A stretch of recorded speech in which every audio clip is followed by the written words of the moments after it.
नमस्कार, आप देख रहे हैं न्यूज फॉर नेशन और मैं हूं प्रियदर्शन।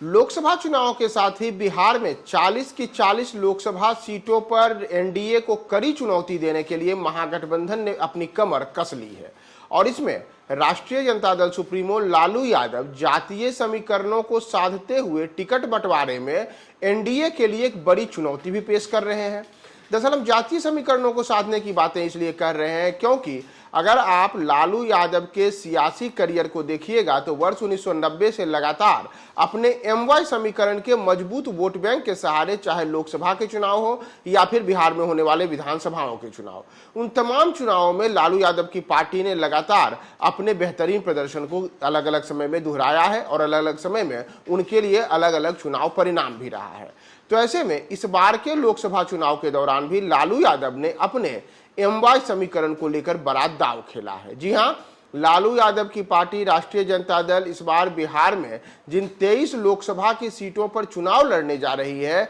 उसमें जिन 22 सीटों के लिए उम्मीदवारों के नाम की घोषणा की गई है, उसमें यादव पर बड़े स्तर पर लालू यादव मेहरबान दिखे हैं। यानी कि सबसे ज्यादा कैंडिडेट जिस जाति के राजद की ओर से इस बार घोषित किए गए हैं वो यादव बिरादरी से आते हैं। और उसके बाद की अगर हम बात करें तो उसके बाद लालू यादव ने तमाम जातियों को अलग अलग तरीके से प्रतिनिधित्व देने का मन बनाया है और उसमें अलग अलग जातियों को साधने की कोशिश की है। लेकिन यहां आपको एक बात और साफ कर दें कि लालू यादव ने जिन उम्मीदवारों की सूची जारी की है उसमें ब्राह्मण समुदाय पे एक भी उम्मीदवार नहीं है। जी हां, एक भी ऐसा उम्मीदवार नहीं है जो ब्राह्मण समुदाय से हो। तो हम पहले आपको आंकड़ों में बता देते हैं कि इस बार के लोकसभा चुनाव के लिए राजद जो बिहार में 23 सीटों पर लोकसभा चुनाव लड़ रही है, उसमें जिन 22 सीटों के लिए उम्मीदवारों के नाम की घोषणा हुई है उसमें किस किस जाति से कितने कितने उम्मीदवार हैं। तो दरअसल जैसा मैंने आपको बताया कि यादव जाति, तो यादव जाति पर इस बार लालू यादव बड़े स्तर पर मेहरबान दिखे हैं और जैसा पहले भी होते आया है उसी तरीके से इस बार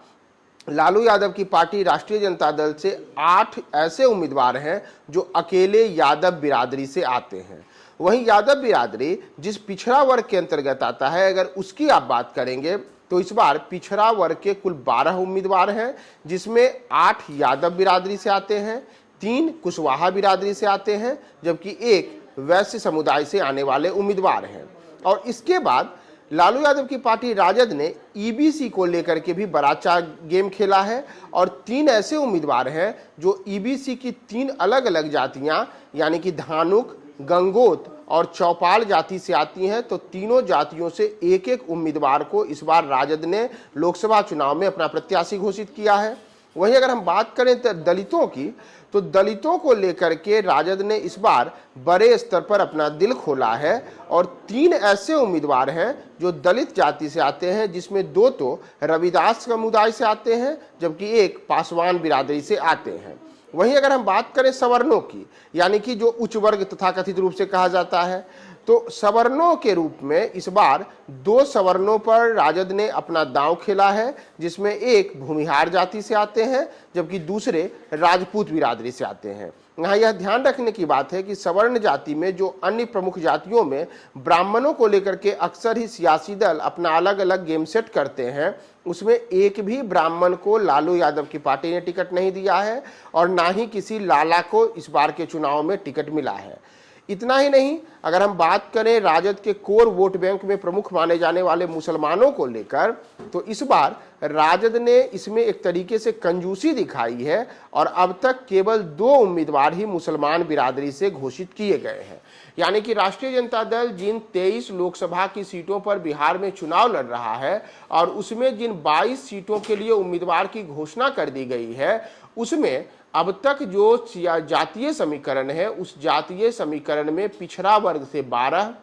सवर्ण से 3, दलित से 3, ईबीसी से 3 और मुसलमान से 2 उम्मीदवार शामिल हैं। और इसमें सीवान की जो सीट है, उस सीवान की सीट को लेकर अभी तक उम्मीदवार का नाम फाइनल नहीं किया गया है। तो यहां हम आपको बता दें कि लालू यादव की पार्टी के जो 22 उम्मीदवार घोषित हुए हैं, उसमें 2 तो उनके परिवार के ही हैं, यानी कि उनकी 2 बेटियां मीसा भारती और रोहिणी आचार्य। मीसा भारती और रोहिणी आचार्य इस बार पाटलिपुत्र और सारण संसदीय क्षेत्र से अलग अलग जगहों पर चुनाव लड़ रही हैं, यानी कि लालू यादव की 2 बेटियां इस बार 22 उम्मीदवारों में शामिल हैं और ये दोनों की दोनों यादव बिरादरी से आती हैं। तो हम आपको पहले क्रमबद्ध बता दें कि यादव बिरादरी से आने वाले किन किन नेताओं को इस बार जगह मिली है। तो यादवों से रोहिणी आचार्य सारण से इस बार संसदीय चुनाव लड़ रही हैं। इसके अतिरिक्त जयप्रकाश नारायण यादव बांका से संसदीय चुनाव लड़ रहे हैं। ललित यादव को दरभंगा से उम्मीदवार बनाया गया है। मीसा भारती जो लालू यादव की सबसे बड़ी बेटी हैं, उनको पाटलिपुत्र संसदीय क्षेत्र से चुनाव में उतारा गया है,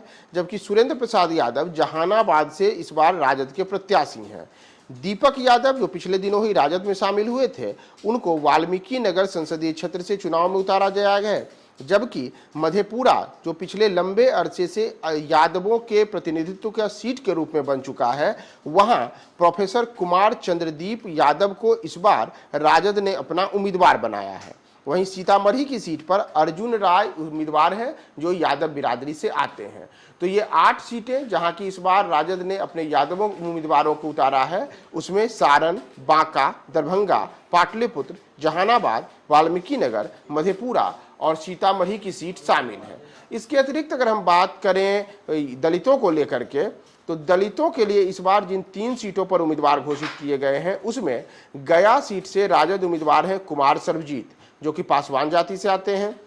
वहीं जमुई सीट से अर्चना रविदास उम्मीदवार हैं, जबकि हाजीपुर से शिवचंद्र राम उम्मीदवार हैं और ये दोनों के दोनों रविदास बिरादरी से आते हैं। वहीं जैसा मैंने आपको बताया कि 3 कुशवाहा उम्मीदवारों पर भी लालू यादव की पार्टी ने दांव खेला है, तो उसमें नवादा से इस बार श्रवण कुशवाहा उम्मीदवार हैं, जबकि औरंगाबाद से अभय कुशवाहा और उजियारपुर से आलोक मेहता उम्मीदवार हैं। वहीं वैश्य के रूप में शिवहर संसदीय क्षेत्र से रितु जायसवाल के नाम पर लालू यादव की पार्टी ने इस बार दांव खेला है और वैश्य कम्युनिटी से आने वाली रितु जायसवाल शिवहर में राजद का लालटेन लेकर मैदान में उतरेंगी। वहीं अगर हम बात करें सवर्णों की, तो सवर्णों के रूप में सुधाकर सिंह जो राष्ट्रीय जनता दल के बिहार प्रदेश अध्यक्ष जगदानंद सिंह के बेटे हैं और बिहार सरकार में मंत्री की भूमिका भी निभा चुके हैं, उन सुधाकर सिंह को, राजपूत बिरादरी के आने वाले सुधाकर सिंह को इस बार बक्सर से उम्मीदवार बनाया गया है। वहीं जिस एकमात्र भूमिहार को इस बार राजद ने टिकट दिया है वह है मुन्ना शुक्ला। तो मुन्ना शुक्ला जो कि भूमिहार कम्युनिटी से आते हैं, उनको वैशाली संसदीय क्षेत्र से राजद ने अपना उम्मीदवार घोषित किया है। वहीं मुसलमानों के रूप में 2 सीटें इस बार राजद ने दी हैं, तो अररिया से शहनवाज आलम और मधुबनी से मोहम्मद अली अशरफ, ये दोनों ऐसे उम्मीदवार हैं जिन्हें इस बार मुस्लिम प्रतिनिधित्व के तौर पर राजद ने अपना उम्मीदवार बनाया है। वहीं ईबीसी से आने वाले 3 उम्मीदवारों में धानुक जाति से आने वाली अनिता कुमार महतो को इस बार मुंगेर संसदीय क्षेत्र से चुनाव में उतारा गया है, जबकि गंगोत जाति से आने वाली बीमा भारती पूर्णिया से उम्मीदवार हैं। वहीं सुपौल से चंद्रहास चौपाल इस बार उम्मीदवार हैं जो कि चौपाल बिरादरी से आते हैं। तो लालू यादव की पार्टी ने जो अलग अलग इस बार जातियों को, इस बार सबसे ज्यादा यादव बिरादरी से 8 उम्मीदवार आते हैं, यानी कि लालू यादव की पार्टी जिस यादवों को गोलबंद करके अपने लिए बेहतर वोट बैंक साधने के लिए जानी जाती है, उसमें इस बार भी यादवों पर दिल खोल करके लालू यादव की पार्टी ने टिकट बांटा है और सर्वाधिक 8 उम्मीदवार इसी जाति से आते हैं। जबकि जो यादवों को लेकर के अतिरिक्त जो मुसलमानों पर भी लालू यादव की पार्टी दांव खेलते रही है, तो इस बार केवल 2 मुस्लिम चेहरे ही अब तक राजद ने दिया है, जिसमें कि एक सीट है अररिया की, जबकि दूसरी सीट मधुबनी की है। और इसके अतिरिक्त शेष अन्य जातियां जो हैं, उन जातियों के लिए अलग अलग सीटें दी गई हैं। लेकिन यहाँ जैसा मैंने आपको बताया कि इसमें इस बार एक भी ब्राह्मण उम्मीदवार राजद की ओर से नहीं है, यानी कि ब्राह्मणों को इस बार राजद की ओर से किसी भी लोकसभा क्षेत्र में प्रतिनिधित्व करने का, प्रत्याशी बनने का कोई मौका नहीं मिला है।